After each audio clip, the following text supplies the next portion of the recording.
les défaites sont parfois le meilleur moyen de t'améliorer. Uniquement si tu parviens à remonter la pente. Dans cette vidéo, j'aimerais te parler de mes défaites, dont certaines ont été cruelles, et j'aimerais justement te donner les leçons que j'ai pu apprendre d'elles, que ce soit avant le combat ou après le combat ou même durant le combat, et ça te permettra certainement de pouvoir justement relativiser les chaînes, même celles que tu as eues par KO, et surtout peut-être te donner des chemins, des pistes pour pouvoir t'améliorer avant que cela t'arrive. Et j'aimerais même faire justement l'exemple de Canelo. Canelo est pour moi le phénix de la boxe. C'est actuellement le boxeur le plus bankable du monde de la boxe, et vraiment sa défaite contre Floyd Mayweather aurait pu vraiment l'amener à se faire oublier du grand public. À l'époque, il faut vraiment dire que Canelo était considéré comme le grand espoir de la boxe. Il a été vendu comme ça. Il y avait vraiment un bon marketing autour de lui. Et il y avait justement Floyd Mayweather qui, à cette époque, justement, jouait sur son côté invaincu et sa volonté surtout de pouvoir battre le record de Rocky Marciano, je crois, qui était à 49 victoires après après sa retraite. Mais ce qui est très intéressant d'ailleurs avec ce record, c'est que tu vois par exemple des boxeurs comme Julio César Chavez qui ont terminé leur carrière avec des défaites, mais je crois bien que sa première défaite qu'il a eue, Julio César Chavez, il devait avoir 89 victoires. Donc vraiment, Floyd Mayweather nous a vraiment arnaqué avec son système d'être invaincu. Et d'ailleurs, pour moi, Floyd a été bénéfique pour la boxe sur l'aspect business, sur ce truc où le boxeur doit être un entrepreneur, doit être son propre promoteur, mais il a quand même donné des mauvaises séquelles à ce sport avec ce délire d'invaincu, où même actuellement tu vois des boxeurs comme Gervonta Davis ou Davy Haney qui se tapent pas entre eux comme Shakur Stevenson. Ouais, c'est un peu regrettable. C'est très loin justement de l'époque de Marvin Hagler, Thomas Hearns, Ray Sugar Leonard, où les mecs justement, même après toutes ces défaites qu'ils ont eues, on les respecte de ouf, quoi. Et bref, pour te dire que après sa défaite contre Floyd Mayweather, Canelo s'est fait fustiger. Il faut vraiment dire que aussi Canelo, à cette époque, il avait un style vraiment mexicain, plus ancré au sol. Je crois bien que même il fut un temps, ils avaient fait même une caricature de lui avec des briques au niveau des chaussures, parce qu'il était vraiment ancré au sol. Et sa défaite contre Floyd Mayweather l'a amené justement à avoir un style assez similaire à Floyd. Quand tu vois son combat contre Daniel Jacob et d'autres combats par la suite, tu vois que ce dernier affiche des esquives de ouf et des contres de ouf. En gros, cette défaite l'a bonifié. Et donc, pour te parler de moi, d'ailleurs, tu dois certainement savoir qu'actuellement, je suis dans la ville de Canelo, Guadalajara, et je fais mes derniers camps de boxe ici. Donc, si tu souhaites nous rejoindre et même en savoir plus sur mes programmes en ligne, il suffit simplement de cliquer sur le lien dans la description. Tu pourras voir que tout est compris, hébergement, nourriture et entraînement. On fera des sparring aussi dans la première salle de Canelo et bon nombre de choses. Le but, c'est vraiment que tu travailles justement la biomécanique de ton corps afin que tu puisses frapper plus avec le bas de ton corps qu'avec le haut de ton corps. Mais j'en dirai un peu plus à la fin de cette vidéo. Et pour te parler justement d'un des premiers points au niveau justement des défaites que j'ai pu avoir. À la fin, je te parlerai justement de ma défaite par KO, en quoi j'en ai tiré des choses. Pour moi, le premier point, clairement, c'est au niveau de la préparation mentale. Je me rappelle que de mon premier combat en championnat de France, je faisais face à un boxeur qui avait déjà eu l'occasion de faire beaucoup de séjours en championnat de France. Je crois bien que c'était la deuxième fois qu'il faisait un championnat de France. Et moi, j'étais vraiment le petit puceau, tu vois. Et le gros problème que j'ai eu justement dans ce combat, c'est que je m'étais pas préparé mentalement. Et je l'ai clairement senti.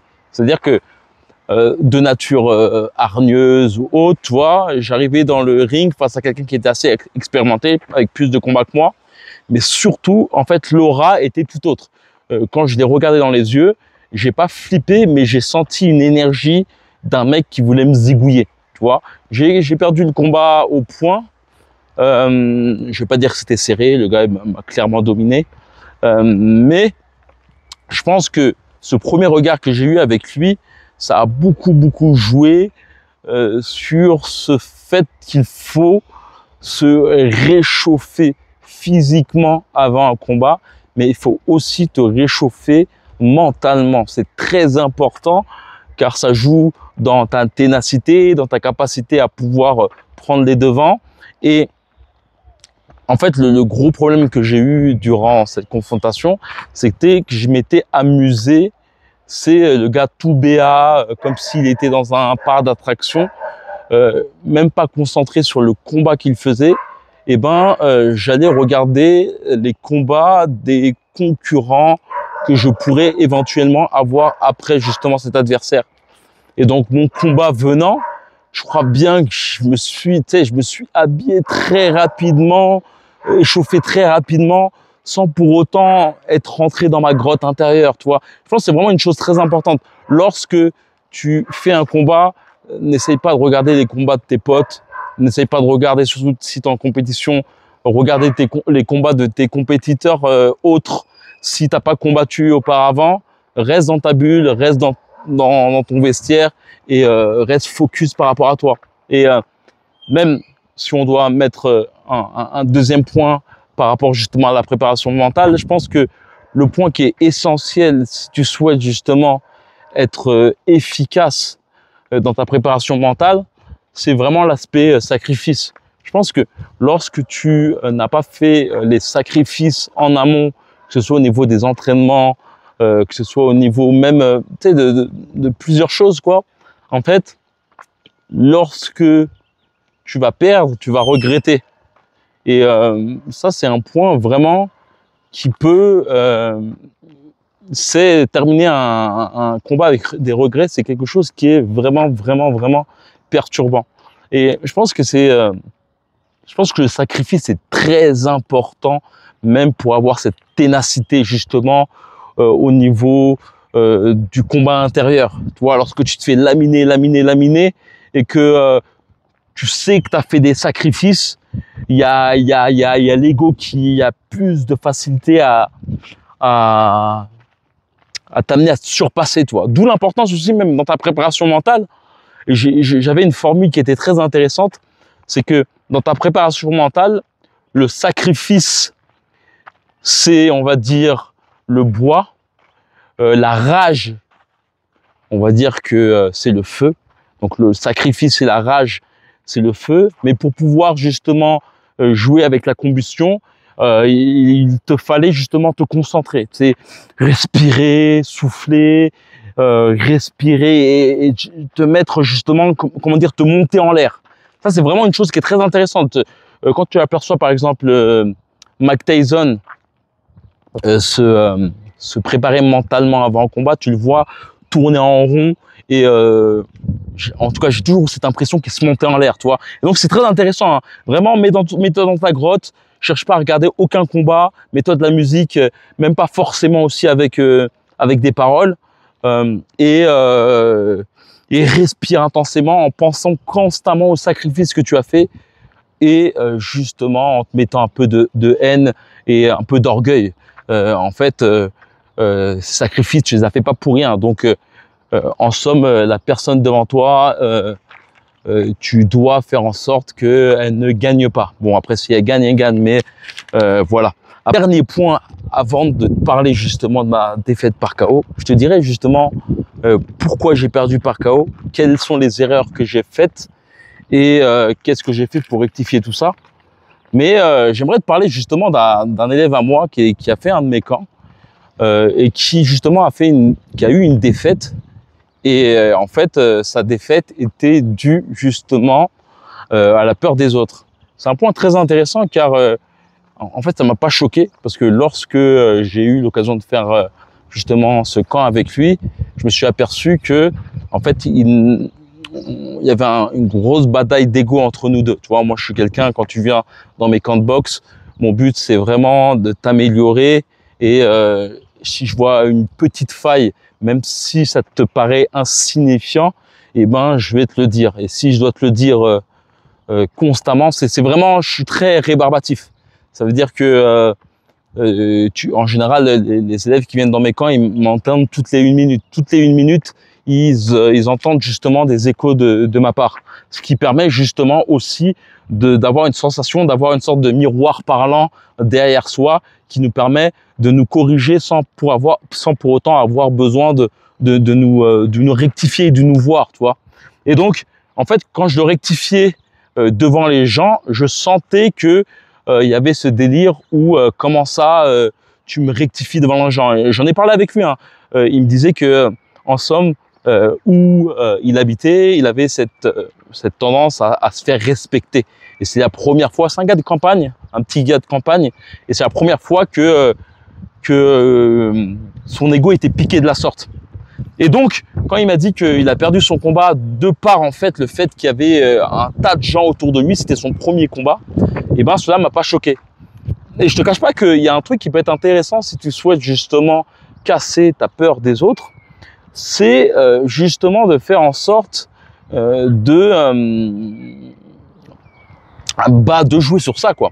Bah, il y a plusieurs façons de le faire. En somme, c'est par exemple lorsque tu es dans un bar, dans un restaurant ou dans un truc où il y a assez de monde, essayer de accoster des gens, que ce soit des femmes ou des hommes, mais pas dans le délire séduction. Hein.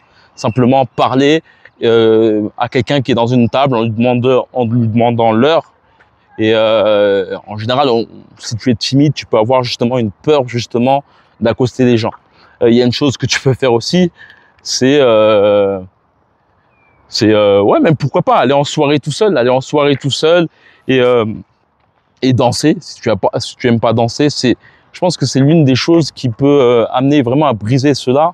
Vraiment des points qui peuvent être très intéressants justement, c'est de casser ses peurs, même d'aller draguer une fille sans pour autant avoir cette volonté de finaliser quoi que ce soit, simplement parler pour parler, ça va vraiment te permettre de casser justement cette peur des autres. Puis après, en vrai de vrai, le must, c'est vraiment de te dire que mec, tu boxes pour toi, mec. Tu as fait tous ces sacrifices et on en revient toujours avec ce principe de sacrifice. Tu n'as pas fait ces sacrifices pour rien. Donc, je vais faire court cette vidéo pour le dernier point au niveau de mon KO. Moi, j'ai eu mon premier combat en mi-lourd parce que globalement, j'arrivais plus à faire le poids. Et ben, mon premier combat, en fait, il s'est passé très très bien tout au long du combat. Et il y a un moment où je me suis pris un contre de ouf, un contre lunaire, où je me suis pris le plus gros KO de ma vie, quoi. T'as l'impression que c'est une vieille télé qui s'éteint. C'est vraiment clairement comme ça. Et pour donner justement les leçons que j'ai prises de ce KO, j'en ai plus eu de la sorte par la suite. Premièrement, le gars, je le terrasse de zinzin. Je le domine de ouf. Néanmoins, je saute trop. À l'époque, je changeais de catégorie. J'allais des poids moyens au poids mi-lourd. Et je m'étais pris comme inspiration Evander Holyfield. Evander Holyfield est un gros boxeur qui saute beaucoup. Néanmoins, avec un coup atroce. Je regardais ça il y a quelques temps. Le gars avait un coup de ouf. Et en fait, ces sautillements m'amenaient justement à me jeter plus ou moins sur mon adversaire. En fait, il y a sautillement et sautillement, tu vois. L'autre chose aussi qui m'a amené à me prendre justement ce fameux KO, c'est le fait de faire des combinaisons à répétition, similaires et prévisibles. Ça, c'est le truc le plus dangereux en fait. Ça veut dire que tu sautes et en même temps, toutes tes combinaisons sont les mêmes. en fait, elle passait tellement bien que toutes mes combinaisons étaient les mêmes. Le seul hic, c'est que, en somme, ça passe durant le round. Néanmoins, il y a forcément des entraîneurs qui sont là, qui voient justement la chose d'un point de vue extérieur et ils ont une certaine expérience. Et il y a forcément, dans le round suivant, des rectifications qui sont faites pour amener à contrer justement ces coups prévisibles. Et donc, ouais, je me suis pris un KO extraordinaire. Et voilà quoi. Et je pense que la leçon que j'ai pris de ce KO, c'est clairement le fait en fait, les sauts que je faisais, ils étaient dus au fait que moi, de base, de mon style, j'ai un style très, très à reculons, très en retrait. Par exemple, l'un des derniers combats que j'ai fait avant justement ce combat en mi-lourd, c'était pour un championnat d'ailleurs. Et je boxais totalement en retrait, tu vois, vraiment à la Mohamed Ali, à la Floyd Mayweather. Et en gros, c'est pas de retrait, ces rebonds étaient dus pour tamponner mon adversaire et rapidement partir.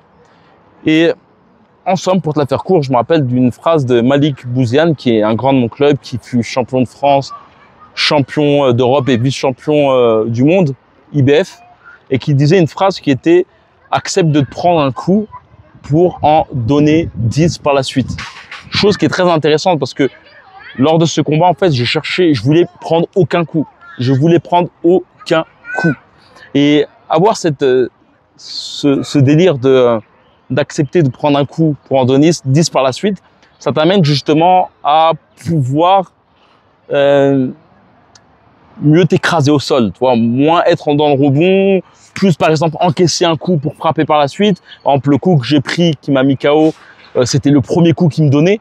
Donc voilà quoi, c'est vraiment un point que tu pourrais justement digérer, cette phrase qui est accepte de te prendre un coup pour en donner 10 par la suite. Donc voilà, je vais pas faire une vidéo trop longue. Si tu souhaites avoir plus de renseignements sur mes prochains camps de boxe, il suffit simplement de cliquer sur le lien dans la description.